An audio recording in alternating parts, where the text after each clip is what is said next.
Anybody know what season it is? Welcome to Dream Big Today Bible study. I feel like today is April 1st. It's April Fool's Day, at least for me. You ever have one of those days when you kind of feel like everything coming at you is a joke and you're the pun of the joke, right? Everything's to come after you. That's kind of how I feel today, and I'll tell you why. It's August 22nd. Should be a fun day, but it's going to be interesting. Theme for today is properly and in order, or decently in order. Depends on the version you want. And just to have women be quiet for a change, right? That's where I've been set up. I think Elizabeth, Deborah, and Leslie have set me up one way or another. And as I speak, Elizabeth and Leslie are heading this way. Leslie was already supposed to be here to do this with me, and then mysteriously couldn't make it in time. So I'm here by myself. And what I'm talking about is I work in a women's ministry, and they asked me to teach Bible study, and I said, okay. And then they give me the one day that has the one verse in the Bible that tells women to be quiet in the church. And somehow, I feel like I've been set up. So we'll get to that. But as we get started, go ahead and throw any of your prayer requests into chat. Throw any comments into chat. And we'll get started here. We're going to look at Job, and it's chapters 4 through 7. So quite a bit of Job, but in reality, that should be a whole lot happening. Unfortunately, it takes a lot of words, in my mind, going around in circles, saying a lot of the same things that really don't cover that much ground, but they're trying to emphasize, I think, the agony that Job is in at this point in time. And Job has been angered, and he's cursing. And Eliphaz, one of his three friends, and the other two are all there. But Eliphaz is the first to speak, and he comes to talk to Job. And this is Job 4, verse 1. Then Eliphaz the Temanite replied to Job, "Will you be patient and let me say a word?" Sounds a little abrupt to me. "For who could keep from speaking out? In the past you have encountered encouraged many people. You have strengthened those who were weak." So he's starting off very positive as far as, Job, you're a good man. But Job's cursing and anger is what got him to finally speak out and basically cut Job off and say, okay. Now he's the first one to speak of the three friends, which would imply that maybe he's the stronger personality type, or he's the leader of the group. And the others are kind of waiting to see what he's going to say first. And so when he sets the tone of the response back to Job, it's easy to see that the other two may follow that same mantra, jump on the bandwagon, so to speak. And he starts off talking about the good that Job has done, right? And the compassionate person that Job is, right? Especially with others. So then we get to verse 5. "But now when trouble strikes, you lose heart. You are terrified when it touches you. Stop and think, do the innocent die? When have the upright been destroyed? My experience shows that those who plant trouble and cultivate evil will harvest the same." Well, he's kind of implying now, though, that Job is the cause of his problems. And he was right to kind of condemn Job's anger, but he was wrong to now start to attribute it to God's judgment upon him, that you somehow have caused this upon yourself, some secret wickedness you've done. Isn't this making a huge assumption that Job must have done something wrong for this to have occurred? And it's a time and place where everything was being attributed to God. Remember, this was before even the Ten Commandments. This was before the first covenant.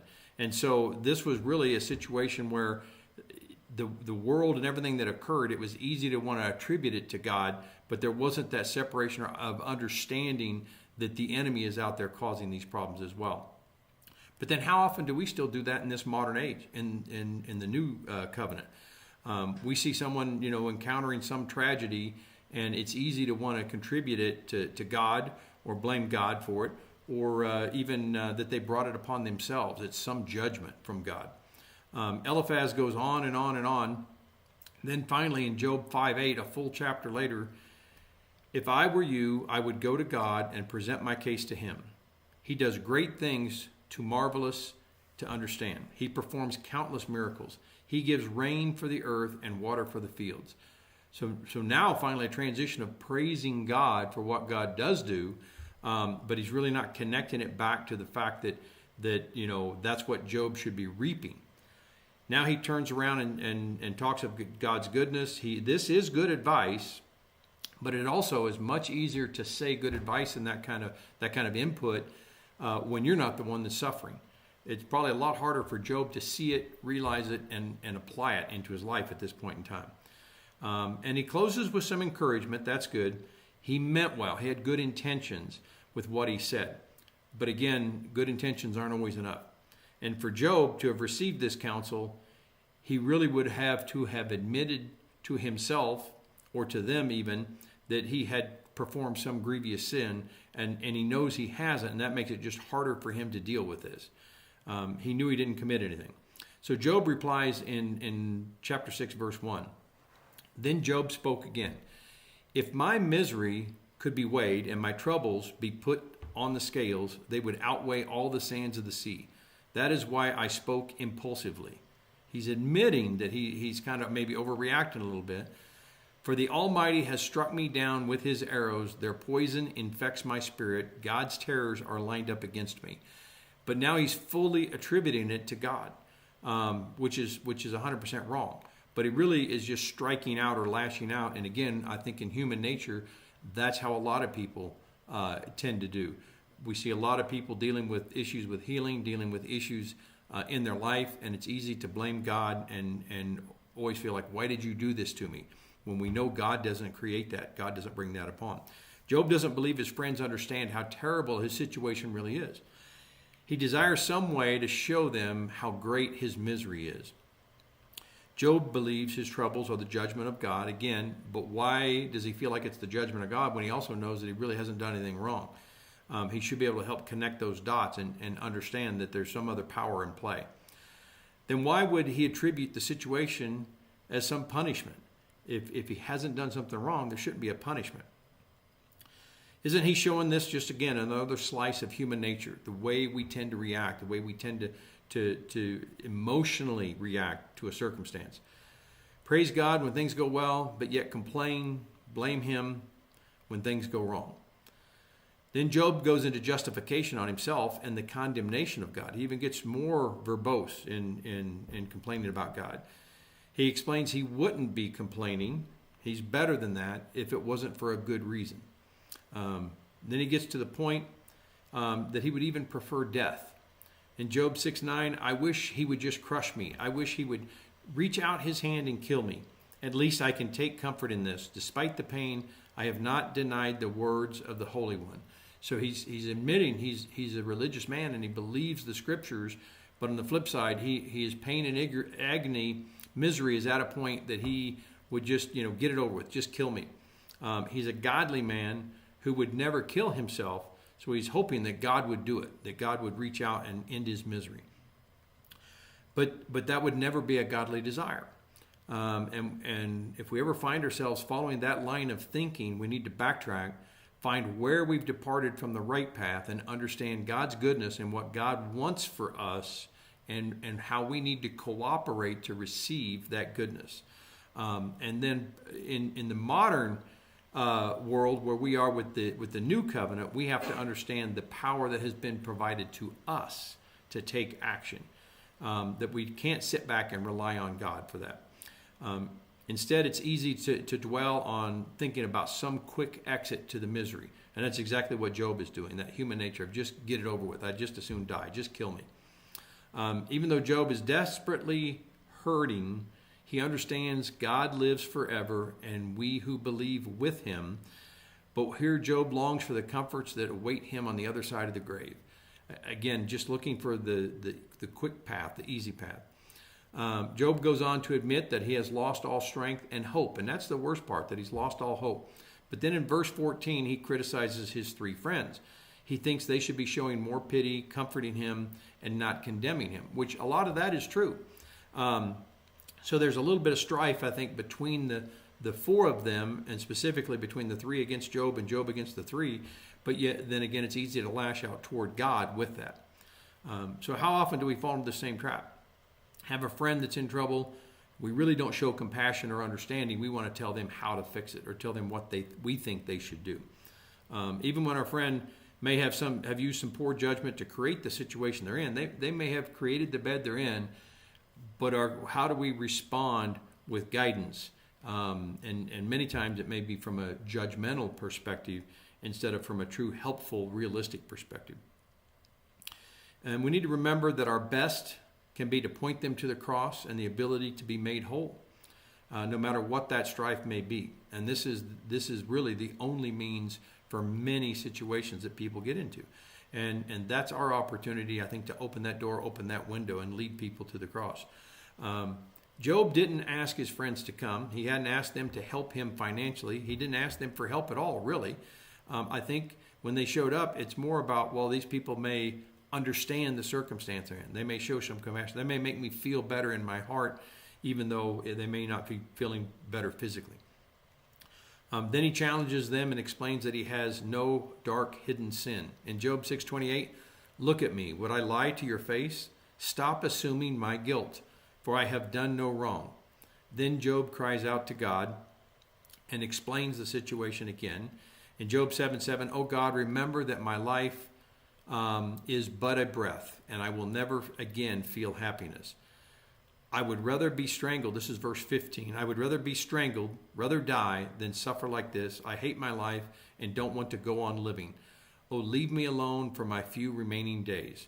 So he's assuming in all of this that this is the end, and that from here he's just going to wither away and die. Then he questions his standing. In Job 7:20-21, if I have sinned, what have I done to you? O watcher of all humanity, why make me your target? Am I a burden to you? Why not just forgive my sin and take away my guilt?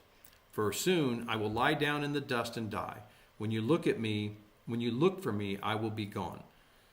Job wasn't perfect in the sense that he was sinless. This is speaking about him being blameless. He was seeking the Lord with all his heart. He feared God and didn't do evil. Job maintained that the things that happened to him were not because of any grievous or specific sin in his life, but yet he was still attributing it to God. Job had continually offered sacrifices to the Lord for himself and his family to petition the Lord for forgiveness. He's asking why the Lord didn't accept those sacrifices. If you remember I think it was chapter 1, it talks about Job constantly sacrificing for his family. And this is key to the entire book of Job and his situation. He is a man caught in the world, like all of us, under the influence of the enemy. But will we blame God and condemn him for our situation? Or look at ourselves and where we've allowed the enemy's influence to impact us in our lives? There's so much to say about all of this. The one thing I want to highlight is, Job says in verse 21, why not just forgive my sin and take away my guilt? And that's exactly what God did when he sent Jesus to the cross.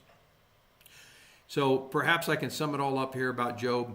Job's mistake in this entire book is the same one that many people make today. They evaluate their relative holiness in comparison to other sinners. He's comparing himself to all the rest of the world that he sees, saying, well, I'm as holy or holier than them, so why am I suffering? And then he expects to be treated based off of his performance. And God doesn't treat one person better than another based off of their performance.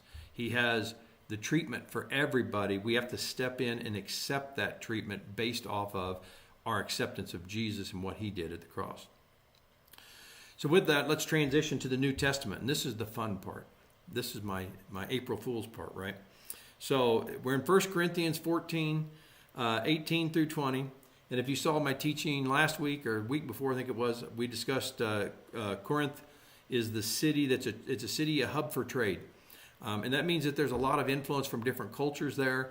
And so the church in Corinth is going through a lot of different issues. And there's corruption in that city. And that mindset can infiltrate even the most religious heart and have people trying to think and compete in ways, again, personal performance. The Corinthian believers are struggling to properly understand the spiritual gifts and then apply them into their lives and into the church itself, into the body. And so they're trying to resist ungodly practices of the surrounding cultures that keep influencing this. And this goes on through a majority of Corinthians. Paul attempts to provide clarity and guidance on how to be the body of Christ, how to be the church, and in that, how to conduct oneself and how to conduct ourselves as a group. So he's adding a lot of specificity, he's adding a lot of clarity, and at times, you've got to remember, this is a letter back based off of information he's received from what's going on in this church. And so with that, we have to understand that some of this letter is specifically pointing towards specific people in specific roles. And so he may be trying to rein in, let's say, some wild cults that happen to be in the church there in Corinth. So 1 Corinthians 14:18. I thank God that I speak in tongues more than any of you. But in a church meeting, I would rather speak 5 understandable words to help others than 10,000 words in an unknown language. So obviously, everybody in this church is starting to speak tongues, and probably a lot of them at the same time, and so it's sounding like chaos. And then others that don't understand or maybe aren't quite speaking in tongues yet, they're struggling with, well, what's going on here? And now you can imagine some people wanting to fake it, some people wanting to try to be accepted by the others and not understanding where this fits. So Paul isn't against the gift of speaking in tongues. He's apparently spoke in tongues a lot. It's through all of it, but a lot of it in his private prayer. Paul's attempting to guide and encourage the Corinthians on how to conduct church properly, how to be the church. And the application of the use of tongues is in comparison to prophecy. So 1 Corinthians 14:22. So you see that speaking in tongues is a sign not for believers, but for unbelievers. Prophecy, however, is for the benefit of believers, not unbelievers. Even so, if unbelievers or people who don't understand these things come into your church meeting and hear everyone speaking in an unknown language, they will think you are crazy. Paul never dismisses or discounts the gift of speaking in tongues, but his instructions seem to indicate that the gift was being misused. Again, probably talking over each other. And from this context, we can imagine that there's a lot of people talking at the same time. Nobody's interpreting, so there's nothing coming out of it but chaos. So in 1 Corinthians 14:24, but if all of you are prophesying and unbelievers or people who don't understand these things come into your meeting, they will be convicted of sin and judged by what you say. Paul shows that the exercise of the gift of prophecy in the church is superior to the use of the gift of tongues. Apparently, tongues were used being mostly praying aloud in the church. Paul agrees that this may be encouraging the one who prays, the one himself, encouraging himself and not the encouraging the body of the church. If nobody can understand what is being said, the church is not being built up. It should be edifying. It should be edifying. And it's one thing to edify yourself through speaking of tongues. It's something else to edify the church. And you don't know that you're doing that through the speaking of tongues. But through the gift of prophecy, you are. So the gift of prophecy involves revelation from God to an individual for the purpose of communicating that message to the church or edifying the church. When that gift is exercised, everyone in the room benefits from it. So practically speaking, Paul said that it is jarring to listen to others speak in tongues. It may become mere noise. Worse, it might scare off unbelievers. And I think that's the point he was trying to get to. It can add frustration instead of relieving frustration. So it could drive them deeper into unbelief. Unbelievers exposed to the gift of prophecy, on the other hand, may fall under the conviction about their sins and come to faith in Christ, recognizing God at work among the Christians. And I think that's the key, is that prophecy is where we can see it being spoke, see it being received, see it taking action. And I think that experience is now part of their testimony, that unbeliever's testimony, to experience that. Paul explains a structure of orderly worship. So 1 Corinthians 14:26. Well, my brothers and sisters, let's summarize. When you meet together, one will sing, another will teach, another will tell some special revelation God has given, one will speak in tongues, and another will interpret what is said. But everything that is done must strengthen all of you. If it isn't edifying of the body for everyone, is it of God? And I think that's the question he's trying to ask. Paul goes on to clarify how to apply the use of tongues and prophecy in the church. This is 14:27. No more than 2 or 3 should speak in tongues. They must speak one at a time, and someone must interpret what they say. Let 2 or 3 people prophesy, and let the others evaluate what is said. But if someone is prophesying and another person receives a revelation from the Lord, the one who is speaking must stop. He's clarifying that only one is speaking at a time, no matter what. And he goes on in verse 33, for God is not a God of disorder, but of peace, as it is in the meetings of the God's holy people. Again, God is a God of order, and we should accept and fall in and step into that order. And that order comes upon our actions when we prepare and follow his lead. Here we start to see that there was chaos in the church. Paul is attempting to correct that. One could easily imagine that, that it was very specific, a few people possibly. And then there could have been cliques or groups in the church that were having different types of behavior. One feeling that, tongues is more important. One feeling prophecy is more important. One feeling the teaching is more important. And of course, somebody feeling like the singing and the praise and worship is more important. And that can happen in a church because, again, we start thinking inward, and as everybody's thinking inward about their role is more important than everybody else's. That's the approach they take. But all of it needs to fit together because we all play a different part. And if I'm the little finger, I need to learn and work to be the best little finger I can be. I can't worry about what's happening with the big toe. Whoever's the big toe, they need to focus on being the best big toe they can be. And I think that's the approach we have to have in the body of Christ, in the church. And remember, stay in my lane, do my role, not worry about trying to correct or influence the other role that I'm not called to be. So it's very important that and I'll show you why, is almost, it's like Elizabeth picked me to do this today. So here we are, 1434.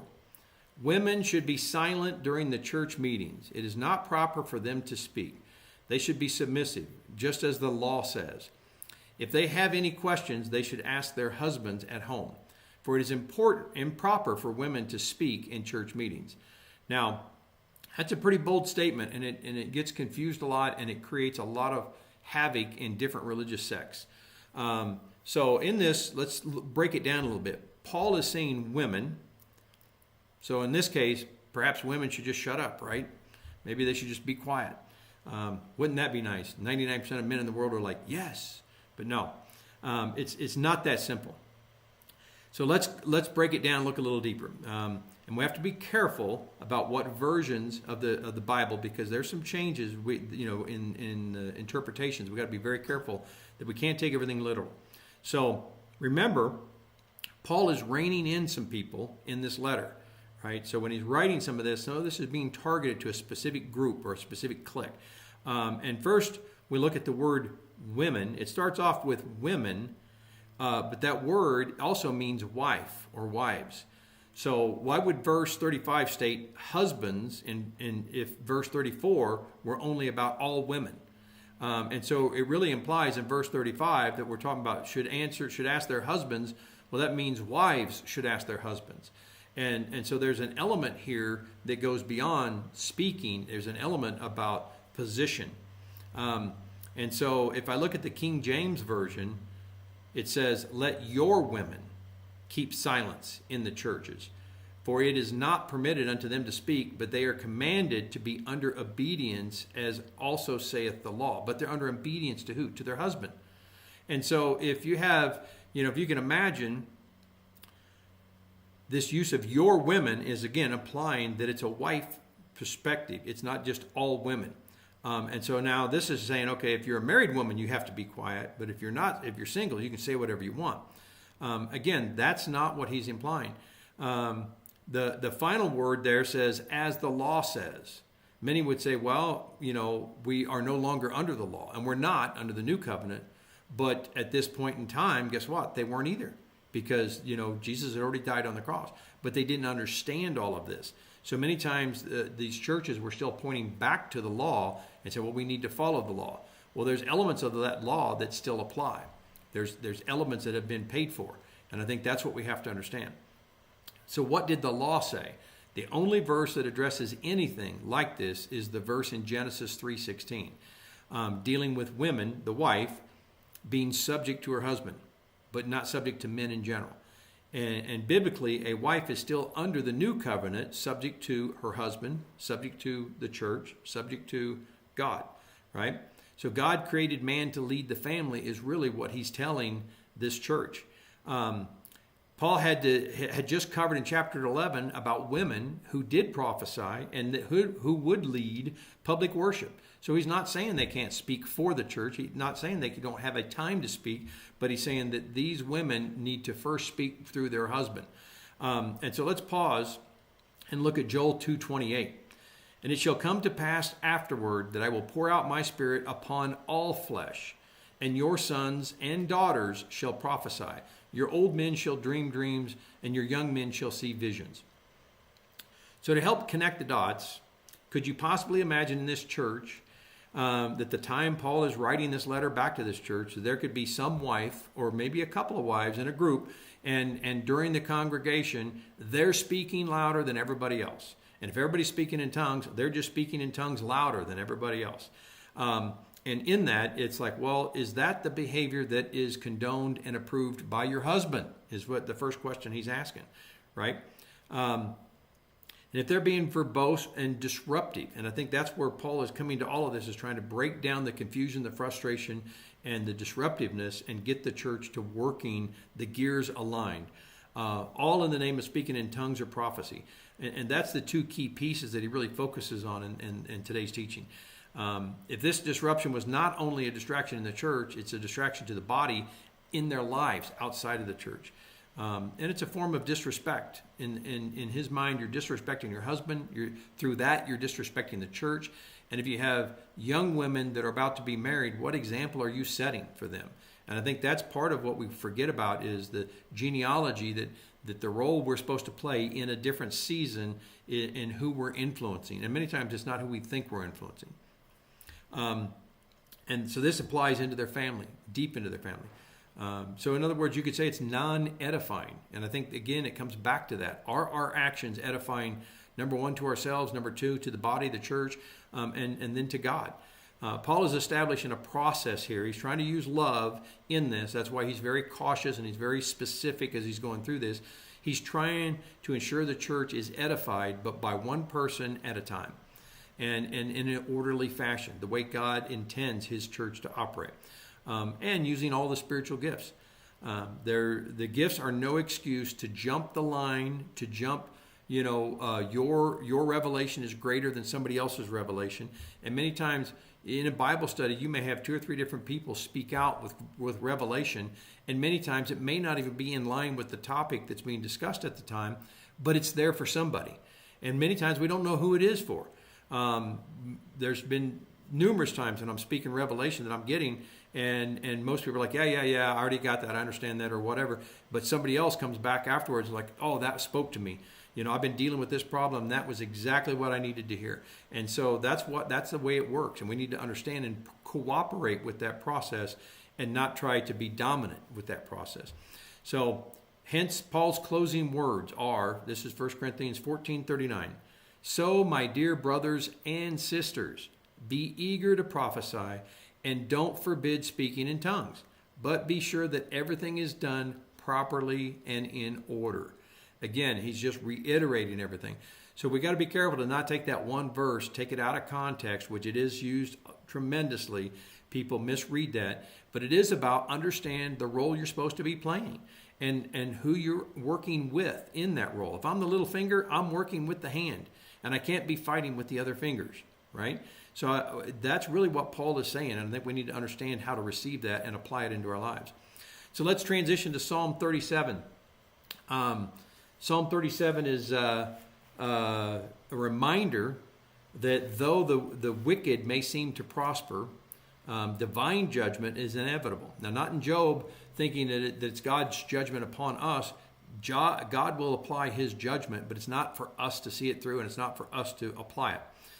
It reassures the faithful to remain patient, righteous, and deeply rooted in trusting God. As we look at the last 10 verses, it encourages believers to live out their faith fearlessly, reassured by God's divine care and his ultimate justice. So in verse 30, the godly offer good counsel. They teach right from wrong. They have made God's law their own, and they will never slip from his path. Again, I think this is that in order, orderly. God is not a God of confusion, of peace and order. And when we represent that, we set the tone. We represent God for the younger generations. Then David reassures that God is faithful and to leverage that in our lives. So this is verse 34. Put your hope in the Lord. Travel steadily along his path. He will honor you by giving you the land. You will see the wicked destroyed. The Lord helps them, rescuing them from the wicked. He saves them, and they find shelter in him. So the Lord is going to protect us if we stay on the right path. And I think that's the key. And so let's close out with Proverbs. This is Proverbs 21:27. The sacrifice of an evil person is detestable, especially when it is offered with wrong motives. God truly cares about the motives of our heart.